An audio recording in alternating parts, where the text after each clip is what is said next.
hay miles de asesinatos sin resolver a lo largo de la historia. Muchos seguirán siendo casos sin resolver, ya que los culpables se llevarán sus secretos a la tumba.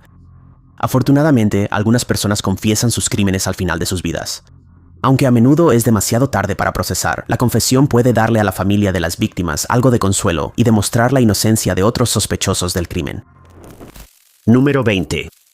El 11 de enero de 1867, el hermano de Christine Kett encontró su cuerpo en la casa familiar en Dayton. La joven de 18 años había sido golpeada en la cabeza y yacía muerta junto a la puerta del sótano. La sospecha recayó inicialmente en su hermano, cuya pistola fue encontrada junto a Christine, pero él tenía una coartada sólida sobre su paradero en el momento del asesinato.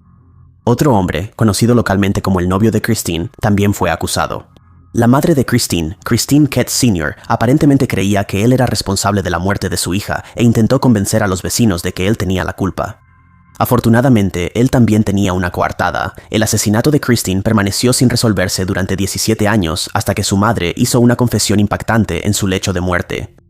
Christine Sr. le dijo a su hijo menor que ella había matado a su hija. Cuando Christine regresó a casa, unas horas después de lo que había dicho, su madre perdió el control y la golpeó con un hacha. Christine Sr. le pidió a su hijo que guardara el secreto hasta que él también estuviera en su lecho de muerte, antes de morir unas horas después. El hijo no cumplió su promesa y pronto se lo contó a un reportero, poniendo fin al misterio de la muerte de su hermana. Número 19. El asesinato del director de cine mudo, William Desmond Taylor, fue uno de los mayores misterios de Hollywood durante más de 70 años. Taylor fue encontrado muerto por su mayordomo en las primeras horas de la mañana del 2 de febrero de 1922. El director había recibido un disparo en la espalda y dos de sus vecinos presenciaron a una figura saliendo de la casa de Taylor la noche anterior, después de ser alertados por lo que sonó como un auto petardeando. Sin embargo, ninguno pudo dar a la policía una buena descripción. El trabajo de la policía se dificultó aún más por el empleador de Taylor, el estudio cinematográfico Paramount. Representantes de la compañía llegaron antes de que llamaran a la policía e inmediatamente comenzaron a limpiar la escena del crimen. Se llevaron escaleras y licor ilegal y finalmente le dijeron al mayordomo que limpiara la sangre. La industria cinematográfica estaba sufriendo múltiples escándalos y el asesinato de Taylor era otro que Paramount no podía permitirse. Varias personas con las que Taylor trabajó fueron sospechosas del crimen, pero no había suficiente evidencia para condenar a nadie y el caso quedó sin resolverse. Eso fue así hasta 1996, cuando el autor de un libro sobre Taylor fue contactado por el exvecino de una anciana llamada Pat Lewis. Lewis murió en 1964 tras sufrir un ataque al corazón. En sus últimos momentos, le confesó al vecino que su verdadero nombre era Margaret Gibson, una actriz de cine mudo, y que ella había disparado y matado a Taylor en 1922. Taylor y Gibson habían trabajado juntos antes de la Primera Guerra Mundial y después trabajaron en el mismo estudio. Gibson murió antes de poder revelar sus motivos, pero se especula que el asesinato pudo haber estado relacionado con chantaje o drogas.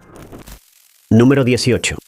Roy Heath estaba sufriendo de cáncer terminal y solo le quedaban 2 semanas de vida cuando confesó el asesinato de Muhammad Taqi 12 años antes. Reveló a la policía que había estrangulado al empresario después de una acalorada discusión y luego enterró sus restos bajo el patio de su departamento en Fulham. Heath ya era conocido por la policía, ya que había pasado un tiempo en prisión, donde se hizo amigo de los gánsteres londinenses, los hermanos Cray. También había sido acusado del asesinato de otro rival de negocios, aunque ese caso fue desestimado posteriormente. Heath murió menos de 2 semanas después de su confesión, antes de que los restos de Taqi pudieran siquiera ser identificados. Número 17. Una razón por la que las personas esperan hasta el final de sus vidas para confesar es para no sufrir las consecuencias, como la prisión o, en algunos casos, la pena de muerte. Así que cuando alguien sufre una experiencia cercana a la muerte pero sigue viviendo, cualquier confesión lleva a resultados inesperados. Eso fue lo que le pasó a James Brewer, quien sufrió un derrame cerebral en 2009. Brewer mató a tiros a su vecino Jimmy Carroll en 1977, creyendo que el obrero de la fábrica intentaba seducir a su esposa. Fue arrestado, pero quedó libre bajo fianza y huyó a Oklahoma con su esposa. Vivieron bajo nombres falsos hasta 2009, cuando Brewer sufrió el derrame cerebral. Creyendo que estaba a punto de morir, Brewer confesó todo, pero se recuperó y fue arrestado por el crimen. Número 16. En 1999, la policía descubrió los restos óseos de una niña pequeña en un edificio que estaban preparando para su renovación. Finalmente fue identificada como Holly Blake, una niña de 7 años que había desaparecido hacía más de 30 años. Holly solo fue identificada cuando un antiguo vecino le contó a la policía sobre un llanto constante que provenía del departamento y que de repente se detuvo al mismo tiempo que Holly habría muerto. El vecino, que solo era un niño cuando Holly murió, pudo decirle a la policía los nombres de los padres, Joanne y Tom Blake. La policía localizó a Joanne Blake y al hermano menor de Holly, Scott. Inicialmente, Joanne negó incluso tener una hija, pero solo una semana después confesó la verdad mientras estaba en el hospital sufriendo una insuficiencia cardíaca. Holly había sufrido años de abuso, incluyendo un golpe en la cabeza aproximadamente un mes antes de morir que le rompió la mandíbula. Su madre finalmente la mató y la enterró al lado de la casa. Lo que hace que este caso sea particularmente triste es que había poco o ningún registro de la existencia de Holly. Sus hermanos no sabían que tenían una hermana hasta que su madre finalmente confesó solo unos días antes de morir. Además, es poco probable que Joanne hubiera admitido la verdad si no hubieran encontrado el cuerpo de Holly y se habría llevado el recuerdo de Holly a la tumba. Número 15. Después de descubrir su identidad, el periódico local Los Angeles Examiner contactó a la madre de Elizabeth, Phoebe, para decirle que Elizabeth había ganado un concurso de belleza. Solo después de que Phoebe les dio información personal sobre la víctima, le revelaron que Elizabeth, de hecho, había sido asesinada. Esa fue solo una de las formas en que el Examiner hizo todo lo posible para obtener primicias sobre la historia. La cobertura del Examiner llamó la atención del público, así como del asesino de Elizabeth. Un hombre que afirmaba ser el asesino llamó a la oficina del periodista para felicitarlo por la cobertura y decirle que esperara algunos recuerdos por correo. Poco después, el Examiner recibió un sobre que contenía varias pertenencias personales de Elizabeth, incluyendo su acta de nacimiento, así como una libreta de direcciones y una lista de nombres. 22 sospechosos fueron identificados en la investigación inicial. Estos incluían al dueño de la libreta de direcciones, Mark Hansen, con quien Elizabeth se había estado quedando anteriormente, y a médicos, ya que el método con el que el cuerpo fue cortado indicaba que alguien con conocimientos médicos estaba detrás del asesinato. El FBI hizo verificaciones sobre los sospechosos y realizó múltiples entrevistas. Muchos de los sospechosos originales fueron descartados, mientras que otros han salido a la luz en las décadas posteriores, pero la verdad detrás del asesinato probablemente permanecerá desconocida. Número 14. En 1985, en el apogeo de la Guerra Fría, más de una docena de agentes de contrainteligencia estadounidenses y británicos que trabajaban en la Unión Soviética fueron descubiertos por la KGB y ejecutados o encarcelados. Hasta el día de hoy, la CIA no ha podido explicar del todo el papel del topo que reveló detalles sobre al menos 2 de las víctimas. Después de pérdidas tan graves, la CIA creó una pequeña unidad para encontrar la fuente de las filtraciones. Al principio, se sospechaba que la KGB podría estar interceptando las comunicaciones de la CIA o que había puesto micrófonos en la agencia, pero para 1990 era obvio que había un topo. Sin embargo, no fue hasta 3 años después que lograron encontrar al topo, o como resultaría ser, a uno de ellos. Aldrich Ames llevaba un estilo de vida extremadamente lujoso que su salario de la CIA no podía justificar. Sus compañeros le señalaron esto a sus superiores en 1989, pero las preocupaciones fueron descartadas hasta que la evidencia fue demasiado abrumadora para ignorarla. En noviembre de 1993 fue puesto bajo vigilancia las 24 horas del día y a principios de 1994 fue arrestado. Ames dio una confesión detallada de su espionaje contra Estados Unidos, incluyendo una cronología de los hechos. Él dio una fecha específica en la que entregó las identidades de lo que describió como prácticamente todos los agentes soviéticos de la CIA y de otros servicios estadounidenses y extranjeros que conocía. Sin embargo, había un problema con su confesión. 3 de los agentes que Ames supuestamente había entregado en junio de 1985 estaban bajo sospecha de la KGB desde mayo. Sería fácil decir que simplemente Ames se confundió con las fechas, pero considerando la cantidad de detalles que dio sobre ese día, parece poco probable. Otro topo fue responsable de que se identificaran a 3 agentes. Afortunadamente 2 lograron escapar, pero uno fue arrestado y sentenciado a muerte. En 2001 parecía que ya tenían a su hombre. Robert Hansen había estado espiando desde Moscú durante 2 décadas y fue responsable de revelar un túnel de escuchas que el FBI había cavado debajo de la embajada soviética en Washington. Sin embargo, Hansen no tenía acceso a las identidades de los 3 espías que habían sido traicionados en 1985. Tampoco las tenía el único otro topo importante identificado por el Servicio de Inteligencia de Estados Unidos, Edward Lee Howard, quien huyó a Rusia en septiembre de 1985. La identidad del cuarto topo, si es que realmente existe uno, sigue siendo desconocida. Número 13. En 1982, 7 personas murieron por envenenamiento con cianuro en Chicago, lo que llevó a un cambio a nivel nacional en la forma en que se empacaban los medicamentos. La persona responsable del envenenamiento aún no ha sido encontrada. Los asesinatos, que ocurrieron en septiembre y octubre de ese año, al principio parecían ser aleatorios. La única conexión entre todas las víctimas era que habían tomado tabletas de Tylenol extra fuerte, analgésicos, el día que se enfermaron. Tan pronto como se descubrió la conexión, la policía rápidamente analizó las tabletas y encontraron que las cápsulas habían sido mezcladas con cianuro de potasio en un nivel tan tóxico que una cápsula podía proporcionar miles de dosis letales. Johnson & Johnson, el fabricante de los medicamentos, actuó rápidamente para dejar de fabricar y publicitar Tylenol, además de retirar los productos que ya habían sido distribuidos. La policía emitió advertencias a través de los medios y en las calles, caminando por las calles de Chicago con altavoces para asegurarse de que todos supieran del peligro que representaba Tylenol. Las muertes desencadenaron lo que el FBI llamó la investigación de manipulación de productos más grande de la historia, incluyendo agentes del FBI y 120 investigadores de agencias policiales locales. Durante la investigación, descubrieron que las botellas manipuladas provenían de diferentes compañías farmacéuticas. Las muertes solo ocurrieron en el área de Chicago. Esto indicó que los medicamentos no habían sido saboteados durante la producción y era probable que el culpable hubiera manipulado las botellas mientras estaban en los estantes de la farmacia. A pesar de la gran cantidad de personal asignado a la investigación, solo se identificaron unos pocos sospechosos y ninguno pudo ser vinculado con los asesinatos. Un hombre llamado James William Lewis se convirtió en el principal sospechoso después de que envió una carta de extorsión a Johnson & Johnson. Exigió $1 millón para detener los asesinatos, pero la policía pudo identificarlo rápidamente gracias a las huellas dactilares que dejó en el sobre. Sin embargo, Lewis y su esposa estaban en Nueva York en el momento de la manipulación y no había forma de vincularlo con los asesinatos reales. Aún así, fue sentenciado a 20 años de prisión por la extorsión. Número 12. Ninguna lista sobre casos sin resolver de la CIA y el FBI está completa sin mencionar criptos. La escultura, creada por Jim Sanborn, se encuentra en los terrenos de la CIA en Langley, Virginia. Contiene 4 mensajes encriptados que han fascinado al criptoanálisis desde que fue erigida en 1991. 3 de los 4 mensajes han sido descifrados.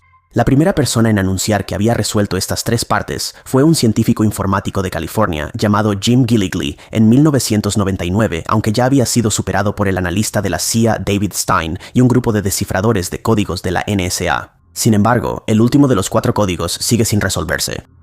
El último acertijo es una cadena de 97 caracteres y se cree que utiliza un cifrado por capas para ocultar su verdadero mensaje. En 2010, Sanborn reveló 3 pistas para darles a los descifradores un punto de partida, siendo la más reciente en enero de 2020. 20 años después de que la escultura fuera presentada por primera vez, él reveló que las letras 64 a 69 dicen Berlín después de ser descifradas. En noviembre de 2014, para conmemorar el 25º aniversario de la caída del muro de Berlín, Sanborn reveló otra pista. Las letras 70 a 74 forman la palabra reloj después de ser descifradas. Con esto vinieron varias otras pistas. En primer lugar, se les dijo a los descifradores que investigaran ese reloj en particular, aunque sigue siendo motivo de debate a qué reloj de Berlín se refería Sanborn. También reveló que es posible que un carácter se cifre a sí mismo, ya que la letra K permanece igual tanto en el texto cifrado como en el descifrado. Sanborn también mencionó que la caída del muro de Berlín influyó en el desarrollo del cifrado. Finalmente, en enero, Sanborn le dijo al New York Times que las letras 26 a 34 decían Northeast. Ahora, con 74 años, Sanborn ha dicho que esta es la última pista que está dispuesto a revelar, aunque ha considerado poner la solución en subasta si fallece antes de que se resuelva. Número 11. Durante mucho tiempo, el misterio que rodeaba la muerte de Ricky McCormick, de 41 años, no atrajo mucha atención del público en general. Su cuerpo fue encontrado en avanzado estado de descomposición solo 3 días después de haber sido visto por última vez en una franja desolada de tierra entre los ríos Mississippi y Missouri en 1999. La descomposición era tan severa que la carne de las yemas de sus dedos se había podrido por completo y en la autopsia no se pudo determinar la causa de su muerte. La policía sospechó de un acto criminal y entrevistó a los amigos y familiares de McCormick. McCormick había sido una persona inusual y parecía haber sufrido algún tipo de enfermedad mental, posiblemente esquizofrenia o trastorno bipolar. También era analfabeto y aparentemente tenía un coeficiente intelectual bajo, lo que lo llevó a abandonar la escuela antes de graduarse. Tomaba trabajos esporádicos, trabajando en el turno nocturno donde quiera que podía. También aceptaba ofertas para recoger y entregar paquetes por dinero. Algunos sospechan que uno de estos trabajos podría estar detrás de su muerte. Se ha identificado a varios sospechosos, pero nunca hubo pruebas suficientes para vincularlos con el asesinato de McCormick. El caso rápidamente quedó sin resolver y fue olvidado por la mayoría, pero una prueba revelada por el FBI en 2011 volvió a poner el caso en el centro de atención, y ahora prácticamente todos los descifradores de códigos han oído hablar de él, aunque no todos saben mucho sobre el propio McCormick. La policía sospechó de un acto criminal e interrogó a los amigos y familiares de McCormick, pero las pistas se agotaron rápidamente y el caso quedó sin resolver. La prueba era una nota de 2 páginas que se encontró metida en el bolsillo de sus jeans. A pesar de que la familia de McCormick le dijo a los investigadores que él era analfabeta y generalmente tenía un coeficiente intelectual bajo, parecía que la nota había sido escrita por el propio McCormick y obviamente era algún tipo de código. Los descifradores de códigos del FBI pasaron más de una década tratando de descifrar el código, pero no pudieron averiguar qué tipo de sistema había estado usando McCormick. En 2011 publicaron la nota para que el público la viera con la esperanza de que alguien notara algo que ellos no habían visto. La nota parece ser un recordatorio para él mismo en lugar de algún tipo de mensaje para otra persona. La manera en que ciertos aspectos están marcados con un círculo sugiere que podría ser algún tipo de lista de tareas, con esos elementos ya completados. Desde que se publicó la nota, miles de personas han compartido sus ideas para intentar encontrar una respuesta, pero hasta ahora, lo que dice y lo que realmente le sucedió a McCormick sigue siendo un misterio. Número 10. En febrero de 1879, un hombre de apellido Fane, acompañado de un amigo, entró al Hotel Veranda en Kentucky. Estaba nevando afuera y ambos hombres se sintieron aliviados de estar en el cálido vestíbulo del hotel, donde se sentaron a descansar. Fane no había dormido mucho desde que sus hijos estaban enfermos en casa y él los había estado cuidando. Los 2 hombres no tardaron en relajarse en el vestíbulo y ambos se quedaron dormidos, ayudados por la tenue iluminación del hotel. El amigo de Fane fue el primero en despertar y decidió reservar una habitación con 2 camas donde pudieran dormir esa noche. Trató de despertar a Fane, pero por más que lo intentó, no pudo lograr que se despertara. Se dirigió a la recepción, donde reservó una habitación y le pidió al recepcionista que despertara a Fane para que pudieran retirarse a la habitación. Él también intentó despertar a Fane, pero sin éxito, comentándole al amigo de Fane que pensaba que el hombre podría estar muerto. El amigo le dijo que no fuera tonto y que siguiera adelante, lo que lo llevó a intentarlo de nuevo. El recepcionista empezó a sacudir a Fane tan fuerte como pudo, hasta que finalmente lo despertó. Fane le preguntó qué quería, y el hombre le dijo que necesitaba irse a la cama, pero Fane se negó y le dijo que lo dejara en paz y se fuera. El recepcionista respondió que ya era tarde y que necesitaba cerrar por la noche, agarrando a Fane por su abrigo y levantándolo de su asiento. Fane llevó la mano a su costado y sacó una pistola, haciendo que uno de los presentes en el hotel le gritara que no disparara. Fane pareció no escucharlo y disparó un tiro al recepcionista. Al darse cuenta de lo que estaba pasando, el recepcionista empezó a forcejear con Fane para evitar que disparara de nuevo, pero no tuvo éxito y Fane le disparó 2 veces más. Fane soltó un grito de Howie y salió corriendo del hotel hacia la calle mientras aún sostenía el arma de fuego. Una vez afuera, le metió la pistola en la mano a un desconocido y le pidió que lo defendiera porque acababa de dispararle a alguien, aunque no tenía idea de a quién le había disparado. La recepcionista falleció a causa de los disparos y Fane fue detenido. Fue sentenciado a 2 años de prisión por cargos de homicidio involuntario, pero en la apelación, la condena fue revocada cuando presentó pruebas de que a menudo se volvía violento al ser despertado y que no sabía dónde estaba ni lo que hacía cuando se encontraba en ese estado. Número 9. En 1884, a los 35 años de edad, Robert Ledru era uno de los principales detectives en París. Se había hecho muy conocido por su habilidad para atrapar asesinos, anarquistas y por desmantelar cultos que practicaban la magia negra. También era el líder de un equipo que había capturado a un grupo rebelde político que tenía planes de derrocar al gobierno francés. 3 años después, tenía dificultades para cerrar casos, así que le asignaron resolver un crimen en el que un grupo de marineros había desaparecido. Viajó a Normandía en barco y decidió que se iría a la cama temprano. Cuando se despertó a la mañana siguiente, notó que sus calcetas y zapatos estaban mojados, lo cual le pareció extraño, pero se vistió y salió rumbo a la estación de policía. En la estación le dijeron que su asignación había cambiado, ya que durante la noche hubo un asesinato en el que un conocido dueño de tienda, André Monet, fue encontrado muerto por una sola herida de bala en el pecho. Se dirigió a la orilla donde habían encontrado al hombre e inmediatamente notó un conjunto de huellas que se alejaban de la escena del crimen. Los testigos declararon que de repente parecía preocupado y él notó que las huellas le resultaban familiares, como si las hubiera visto antes. Se hicieron moldes de yeso de las huellas y Ledru se sentó en la playa durante horas observando los moldes. Sus compañeros policías lo describieron como una estatua, ajeno al sol ardiente y a la marea que subía.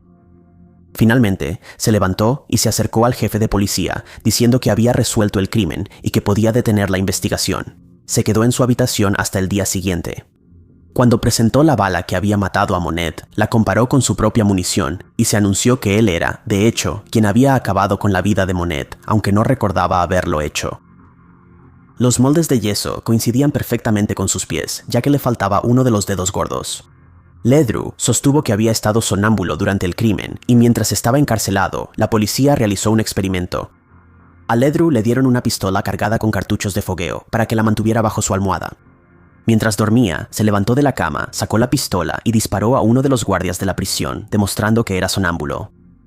Ledru no fue enviado a prisión, pero pasó el resto de su vida en aislamiento vigilado en una granja a las afueras de París. Número 8. En Florida, Erin Rice, de 22 años, había sido arrestada por robar en una tienda. Mientras estaba detenida, Erin logró soltarse de un agente y escapó, a pesar de que unidades caninas y un helicóptero la perseguían. Mientras tanto, Carol Roche, una anciana de 73 años, dormía en la casa que compartía con su esposo James, no muy lejos de donde Rice había huido de la policía. James había salido de la casa temprano esa mañana y estaba jugando golf. Cuando Carol se despertó y fue a la cocina, se sorprendió al encontrar a Rice en la casa usando la pijama de James. Inmediatamente asumió que su esposo tenía una aventura con una mujer más joven, pero Rice le explicó que sufría de sonambulismo severo y que no sabía cómo había llegado ahí. Carol se compadeció de ella y le dio un tazón de cereal para comer, y luego contó que Rice se quedaba dormida repetidamente mientras estaba en la mesa. Cuando James regresó, Carol lo enfrentó junto con Rice, y él juró que nunca había visto a esa mujer en su vida. La pareja, sin saber que Rice era una fugitiva, la llevó a su casa, que estaba a menos de 1 milla de distancia. Más tarde, descubrieron que Rice había lavado su ropa mientras Carol dormía, cuando encontraron algo de su ropa interior en su lavadora. También se había echado una siesta en la habitación de invitados, así que decidieron contactar a la policía, quien fue a la casa de Rice, donde fue arrestada mientras intentaba escapar escondiéndose en el piso del auto de un amigo, John Wiley. Fue arrestada por varios cargos, incluyendo dar un nombre falso, robo con allanamiento y hurto menor. Número 7. Ivy Cogdon vivía en Melbourne en 1950 y era una mujer nerviosa que a menudo sufría de terrores nocturnos. Su padecimiento, en una ocasión, la llevó a creer que su casa de repente estaba infestada de arañas y que estaban atacando a su hija, Pat. Corrió al cuarto de Pat e intentó quitarle las arañas, solo para darse cuenta, al despertar, que no eran reales. Más tarde se daría cuenta de que el sueño fue resultado de haber escuchado sobre alguien que tenía arañas como mascotas en su casa, lo cual la aterrorizaba. Luego, el 11 de agosto de ese mismo año, su condición escalaría a un nuevo nivel. El esposo de Ivy estaría fuera esa noche y le sugirió que fuera a ver una película. Ella estuvo de acuerdo, pero después de revisar la cartelera en el periódico, no encontró ninguna que le gustara y decidió quedarse en casa y acostarse temprano. Durante la noche, escuchó a su hija gritar y corrió a su habitación para ver qué pasaba. Cuando abrió la puerta, vio que Pat estaba siendo atacada por un grupo de soldados coreanos y rápidamente buscó un arma para repelerlos, encontrando finalmente un hacha en la casa. En pánico, volvió a entrar al cuarto de su hija y empezó a blandir el hacha contra los soldados, creyendo que estaba protegiendo a su hija. En cambio, sin saberlo, había descargado el hacha sobre su hija y la mató, dándose cuenta de lo que había hecho hasta la mañana siguiente, cuando encontraron a Pat con el hacha todavía a su lado. Ivy estaba desconsolada y admitió que debió haber cometido el crimen mientras tenía una pesadilla, describiendo su sueño a la policía. Varios médicos que estaban tratando a Ivy en ese momento testificaron que, en efecto, era sonámbula y que había salido de la casa mientras dormía en varias ocasiones y que no habría sabido lo que hacía mientras blandía el hacha. Fue declarada no culpable de homicidio involuntario, ya que el inicio de la Guerra de Corea se consideró un factor que influyó en su psique, provocando que tuviera episodios de sonambulismo provocados por pesadillas que terminaron con la vida de su hija. Número 6. Willis Boshier, de 29 años de edad, era un sargento primero del Ejército de Estados Unidos de Michigan. En la víspera de Año Nuevo de 1960, mientras estaba destinado en el Reino Unido, pasó el día celebrando bebiendo cerveza y vodka. No había comido mucho durante el día y acababa de hacerse un trabajo dental. Durante el día se reunió con una pareja, una amiga, Jean Constable, y su novio, David Salt, en un bar del Hotel Bella. Los tres pasaron un tiempo en el bar bebiendo y conversando, y finalmente decidieron ir al departamento de Bouchier. Constable y Salt usaron la habitación de Bouchier y él decidió llevar su colchón a la chimenea, donde continuó bebiendo solo. En algún momento, Constable y Salt se unieron a él junto al fuego y los tres se quedaron dormidos después de beber un poco más. En algún momento durante la noche, Salt se despertó y decidió que se iría a casa. Bouchier le deseó buen viaje y volvió a dormir. Alrededor de la 1 de la mañana, Bouchier se despertó con la sensación de que alguien le arañaba la cara y la boca. Y cuando finalmente logró recobrar el sentido, se encontró sentado encima de Constable y se dio cuenta de que ella no respiraba y que tenía las manos alrededor de su cuello. En un estado de pánico, le cortó el cabello y lo quemó, creyendo que no podrían identificarla sin él. Lavó el cuerpo, la vistió y la dejó en su habitación de invitados. Cuando despertó más tarde esa mañana, pensó que había tenido una pesadilla, pero al abrir la puerta de la habitación de invitados, se dio cuenta de que todo era demasiado real.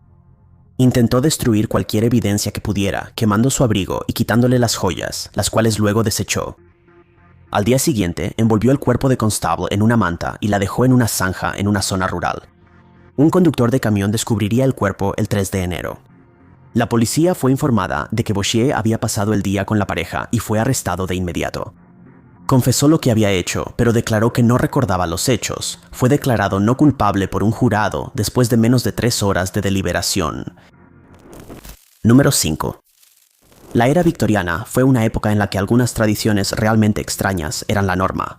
Por ejemplo, era común que la gente fotografiara a sus seres queridos fallecidos, usara aves disecadas en sus sombreros y repartiera tarjetas de Navidad macabras. Pero una tradición de esa época que ya no se practica ha resultado ser realmente polarizante, ya que algunas personas la consideran entrañable, mientras que otras piensan que es francamente espeluznante. La tradición de hacer joyería con cabello humano, conocida como arte con cabello, dejó de estar de moda alrededor de 1925, pero antes de eso era una tradición común que se practicó durante cientos de años. Los hombres de negocios llevaban colgantes para reloj de bolsillo hechos con el cabello de sus esposas. Anillos y broches estaban montados con el cabello de un ser querido o de los hijos de una pareja, y algunas personas incluso llegaban al extremo de coleccionar el cabello de sus amigos y seres queridos, guardándolo en una libreta o en libros de autógrafos para usarlo después. En algunos casos, el cabello de familiares o amigos fallecidos se incorporaba en pulseras o aretes para que quienes estaban de luto pudieran mantenerlos cerca.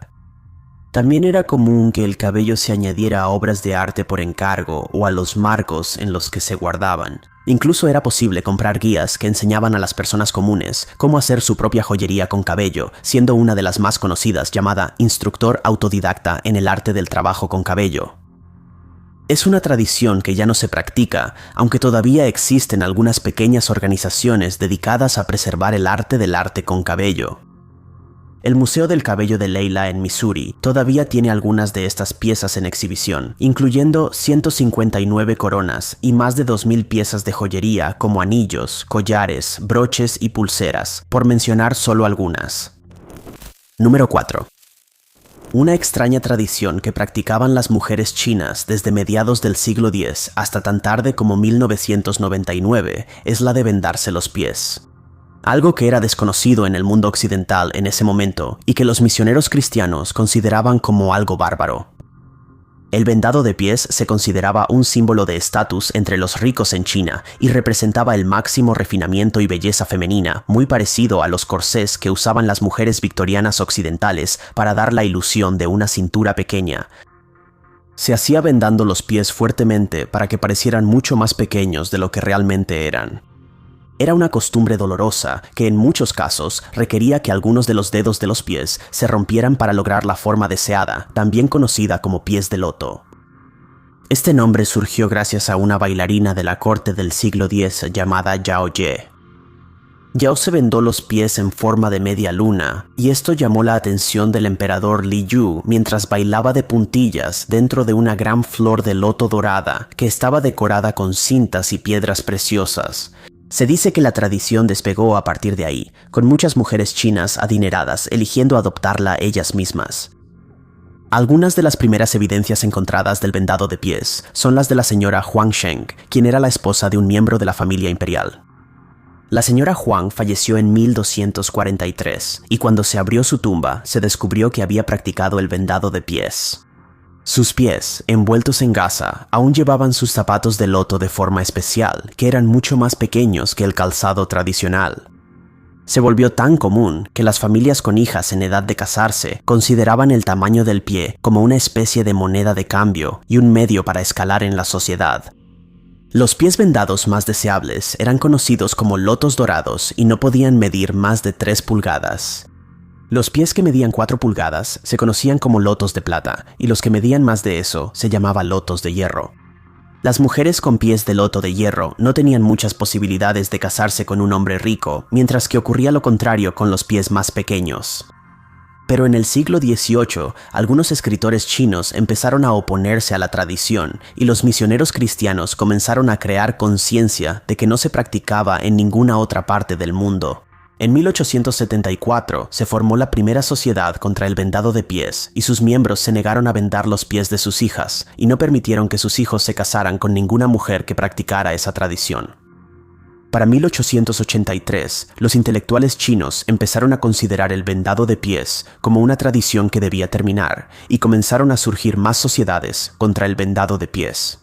Y el número de miembros llegó a 300,000 personas.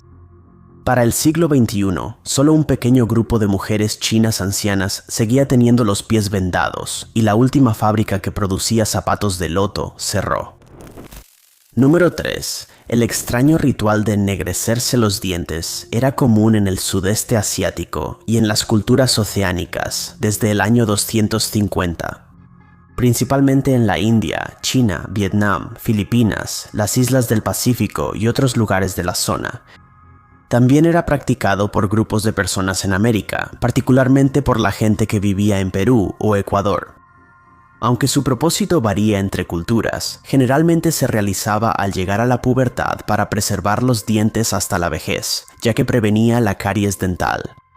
En otras partes del mundo, se consideraba un signo de madurez y belleza o una forma de diferenciar a los humanos de los animales. El efecto se lograba utilizando ácido férrico, que se obtenía disolviendo limaduras de hierro en vinagre. La solución marrón oscura se mezclaba después con taninos vegetales obtenidos del polvo de té. La mezcla se volvía impermeable y se aplicaba en los dientes una vez al día. En Japón, la práctica era común hasta finales de 1800. Cualquier objeto completamente negro se consideraba hermoso, así que el ennegrecimiento de los dientes se veía como una práctica estética. En el siglo XIX, el nacionalista filipino José Rizal comentó que la costumbre era practicada por las mujeres japonesas como un signo de su castidad, pero que estaba cayendo en desuso. En Vietnam, el ennegrecimiento de los dientes era mucho más común, aunque algunas de estas personas solían enrojecer sus dientes, mientras que las mujeres usaban una solución negra. Durante la dinastía Ming, se obligó a los vietnamitas a dejarse crecer el cabello y a dejar de ennegrecerse los dientes, ya que esto se consideraba incivilizado. Sin embargo, se emitió una ley en Vietnam que prohibía a los vietnamitas adoptar prácticas extranjeras, y la tradición continuó. En Filipinas, un historiador español llamado Antonio de Morga hizo anotaciones sobre cómo se presentaba la gente local en su libro titulado Sucesos de las Islas Filipinas. Él señaló que a menudo se limaban los dientes hasta dejarlos parejos y luego los ennegrecían, comentando que sus dientes se conservan bien hasta la vejez, pero que era feo de ver. En Medio Oriente, la tradición tomó una forma similar, hecha de hierro y sulfato de cobre, taninos de plantas y agentes saborizantes. Se decía que la práctica fue santificada por la hija del profeta y por lo tanto se arraigó profundamente en la cultura islámica. Como se consideraba un signo de belleza, la extraña tradición fue adoptada por otros, incluidos los trabajadores callejeros de la época, pero también se consideraba que tenía usos medicinales. En Tailandia, el ennegrecimiento de los dientes fue una tradición hasta mediados del siglo XVIII. Sin embargo, esta versión se hacía masticando betel, lo que dejaba una mancha roja en los dientes. Esto se consideraba un signo de belleza, aunque era mucho más dañino para los dientes de la persona. Grupos de personas que vivían en las laderas orientales del Himalaya ennegrecían sus dientes usando alquitrán de madera de ciertas plantas o masticando plantas específicas o productos derivados de plantas. El ennegrecimiento de los dientes fue finalmente prohibido por el gobierno en 1870 y la extraña tradición quedó prácticamente en el olvido para siempre. Número 2. El violín de las arpías era un dispositivo utilizado durante la época medieval, principalmente en Alemania y Austria, donde se le conocía como la viola de cuello o violín de cuello. El diseño original estaba hecho de 2 piezas de madera unidas por una bisagra, con un gran agujero en el centro y 2 agujeros más pequeños en los extremos. El agujero más grande se colocaba alrededor del cuello de la persona, mientras que los más pequeños se ponían alrededor de las muñecas, asemejando a alguien tocando un violín. Luego, el dispositivo se cerraba mediante bisagras y se aseguraba en su lugar con un candado. Aunque a veces se usaba para otros fines, su función principal era inmovilizar a las personas, generalmente mujeres, que discutían entre sí. En algunos casos, se utilizaba un violín doble, donde las partes en disputa quedaban aseguradas frente a frente, obligándolas a comunicarse entre sí y resolver su problema. A veces se le colocaban campanas al dispositivo para que los habitantes del pueblo pudieran escuchar al portador acercarse, dándoles tiempo para prepararse y burlarse del infractor. Una vez aseguradas en su lugar, las partes infractoras no serían liberadas hasta que llegaran a un acuerdo y consintieran en dejar de discutir o parecieran genuinamente arrepentidas. En algunos casos, el violín de las regañonas era impuesto como castigo por los tribunales cuando los esposos acusaban a sus esposas de fastidiar, un castigo que muchos consideraban redundante, ya que de todos modos tendrían que regresar juntos a casa. Número 1. Algunas tradiciones extrañas pueden ser comunes en algunas partes del mundo, pero hay otras que parecen totalmente irracionales y francamente tontas. Una de esas prácticas se observó desde alrededor del año 824 hasta mediados del siglo XVIII, los juicios a animales. En ese tiempo, algunos animales eran juzgados con los mismos estándares morales que los humanos, y sus transgresiones recibían los mismos castigos, como el encarcelamiento junto a personas y, en algunos casos, el destierro. Pero la sentencia no siempre era tan grave como tener que pasar tiempo tras las rejas. Se descubrió que las ratas infestaban las casas y a menudo se les enviaban cartas redactadas en términos enérgicos, instruyéndolas a abandonar el lugar, ya que su presencia era considerada indeseable. En un caso, un burro recibió un castigo severo por una transgresión desconocida, pero después de una audiencia de apelación, su sentencia se redujo a un golpe moderado en la cabeza. Pero no solo los mamíferos eran llevados a juicio, ya que hay muchos registros de insectos que también eran llamados a rendir cuentas. En un caso, una plaga de ratas diezmó una cosecha de cebada en una provincia de Francia. Cuando fueron llevadas a juicio, un conocido defensor público argumentó que las ratas eran demasiadas para reunirlas a tiempo para el juicio y que sus vidas estarían en peligro inminente, ya que constantemente eran vigiladas por los gatos locales. En otro caso, una plaga de gorgojos destruyó las cosechas de uva en el pueblo de Saint-Julien, en Francia, en abril de 1687. Después de que los gorgojos fueron declarados culpables, se les envió una carta de destierro, incluyendo el día y la hora exacta en que debían abandonar el área. En la ciudad de Basilea, en Suiza, un gallo fue llevado a juicio en 1474 por el atroz y antinatural crimen de poner un huevo. Los habitantes del pueblo consideraron esto un acto aberrante y asumieron que el gallo había sido engendrado por el mismo Satanás y que el huevo podría haber contenido un dragón de 2 patas. Muchas gracias a todos por ver. Si les gustó este video, asegúrense de darle like. Además, no olviden suscribirse y activar la campanita de notificaciones para estar al tanto de todos nuestros futuros videos. Yo fui Top 5 Unknowns y los veré en el próximo video.